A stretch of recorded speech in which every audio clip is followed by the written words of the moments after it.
The good news is that hope can be taught. We know this process. We'll talk about it in just a little bit deeper, but we know these strategies. We've actually developed strategies that I can show a statistically significant improvement in a child or adult in about 1 hour of hope work, that we can introduce these strategies in a very short amount of time, right? And so the process itself is well established. It starts with the goal setting process, listing and discussing potential pathways, identifying sources of motivation, helping children identify obstacles and begin to find strategies to solve those barriers. And then ultimately we advocate creating a hope visual or a gallery of hope. And I can talk more about that in the future. This is a pretty high trauma group of kids that I study, about 2,000 youth who have been exposed to domestic violence. Average age of these kids is 10 years old. It is a 1-week camp run for these children. By the way, the camp is run by 18, 19, and 20-year-old camp counselors. It is not a therapeutic camp. It is a hope-centered camp. So the curriculum is built on hope.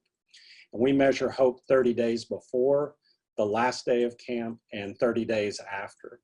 And so what you see is a statistically significant increase in a child's hope scores from before this intervention to the last day of the intervention, and the hope scores remain. Now here's the good news, is a 2-point increase in a child's hope scores. So look at pre-test to post-test, 2-point increase in a child's hope scores predicts a letter grade change in the classroom. Improving a child's hope will improve their behaviors at school. I do want to give a shout out to Enid Public Schools, who is building this hope-centered school process. And we are building toolkits with them. The big news is that we've created a Hope Navigator training program where Hope Navigators will become the school's local experts on hope to work with teachers, counselors, principals to help build a culture of hope. So just taking a deeper dive training in this.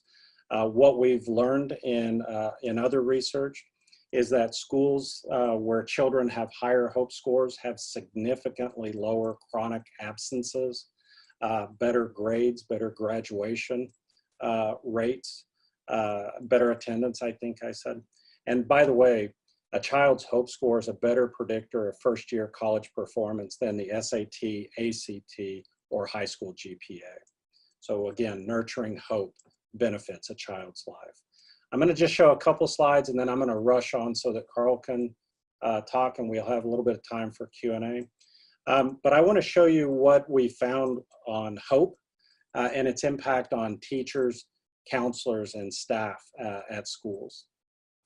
First of all, we found that hope was a better predictor of staff well-being than resilience. In fact, resilience lost its significance as a predictor. Hope is a better predictor than resilience of well-being. We also see that hope, by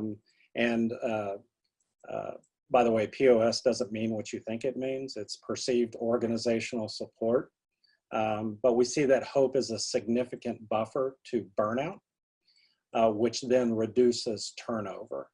So hope is a significant predictor of both burnout reduction and reducing turnover.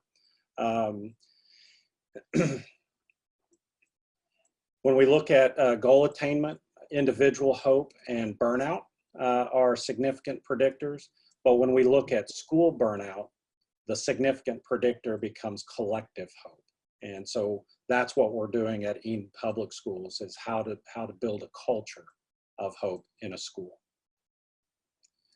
So this is my final slide, and I'll turn it over to my colleague, Carl, but I like to finish with this quote at the very top. And it's the idea that at the heart of change is our ability to understand the way things are right now in my life, and that I can begin to imagine the way things could be. That is the essence of our capacity to hope that the future will be better, and I have the power to make it so.